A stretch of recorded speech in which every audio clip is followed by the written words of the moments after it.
So we are talking to Alex Mosoiu, and Alex has an interesting story to tell. It's sort of like an Esther encounter. He met up with Dallas Jenkins, the creator of The Chosen. I'll let him tell the story. But first of all, Alex, thanks for joining us here on Bridge FM. Absolutely. I'm glad to be here. So it's an incredible story that I want to share with you guys. You talk about Esther, and you remember the story of Esther. She became queen for such a time as this. God positioned her into that role and then used her to literally save the Jewish race because of where she was. So I believe that God creates these moments for all of us all the time, only not to that, obviously, that same extreme, but he gives us the chance to share a word or a deed with somebody in a way that only we could do.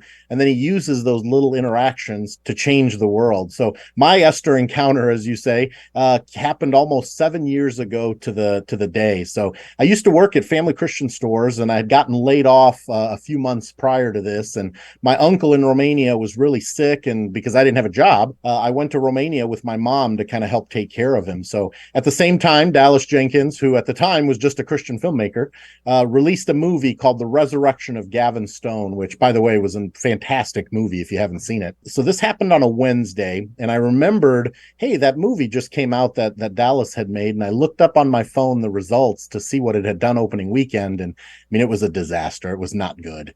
And I remember I had read an interview with Dallas a few weeks prior that, man, he had big plans for this movie, and he had like a 6-picture deal lined up and all the financing in place. And I knew that this was just difficult to say the least for him, right? While I was kind of processing all of that, I felt a very strong tug on my heart from God. I heard him say, you need to tell Dallas that it's not his job to feed the 5,000.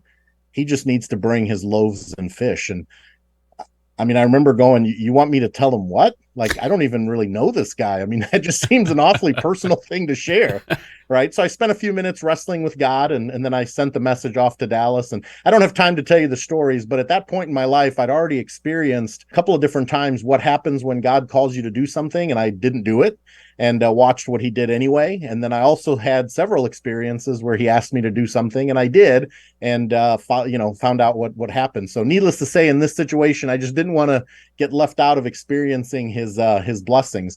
And so Dallas responded back pretty quickly, which really surprised me because I knew it was like 4 a.m. in Chicago, and we kind of chatted back and forth for a little bit, and I kind of felt, hey, I did my part, and I went on with my life, and he went on to start The Chosen and everything. So fast forward to October 2019. This is after the first season of The Chosen came out.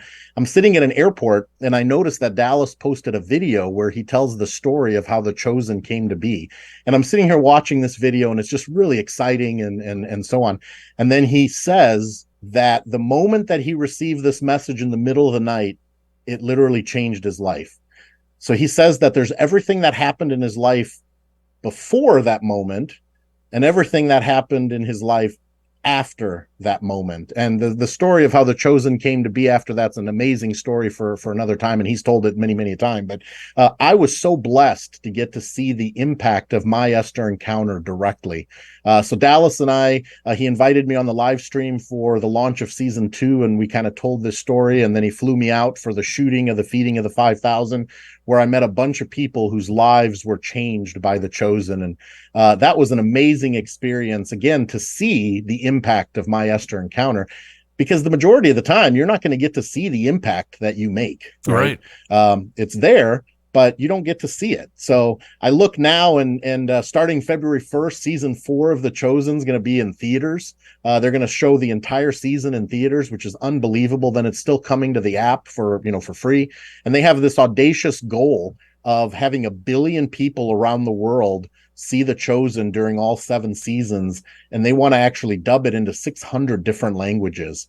And that just blows my mind. So if God allowed me to be a part of that story to literally change the world, I mean, what's he preparing for you and for your listeners, right? What's he calling everybody to be involved in? So my challenge to everybody listening is be obedient and find out.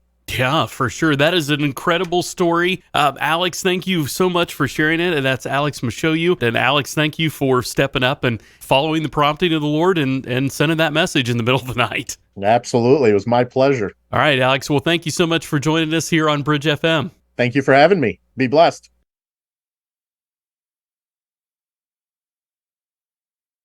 And, you do some work in the film industry and you live in Michigan, right? That is correct, in Grand Rapids, Michigan. So tell me, what are you doing these days? And I think you have your own ministry too, don't you? Yeah, so that's a great question. It's an interesting question.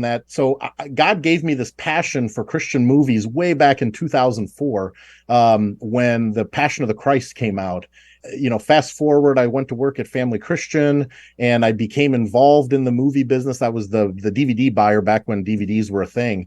And what was amazing is I look back at my experience now and can say, wow, what if the whole purpose for having that passion for movies and then moving to Grand Rapids from Milwaukee to work at Family Christian was to set up this encounter with Dallas that caused him to then start The Chosen. So it's an amazing thought process. But yeah, after I got laid off from Family Christian, I went to work for a ministry called Clear Bible.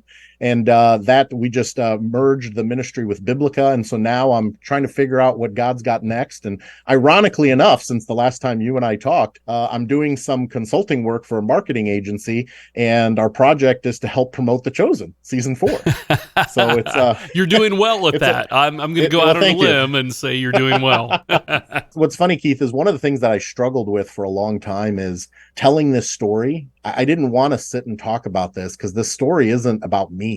All I did was, send a guy a Facebook message, right? Right. It's really God's story. And I really had a hard time. I didn't want to tell this story because I didn't want to overestimate what I had done, right? Because again, I didn't do a big deal. Dallas did the big deal. Dallas is the one that had this miserable career failure and resurrected that out of the wreckage, learned this amazing lesson from God, and then launched this, thing that's changing the world.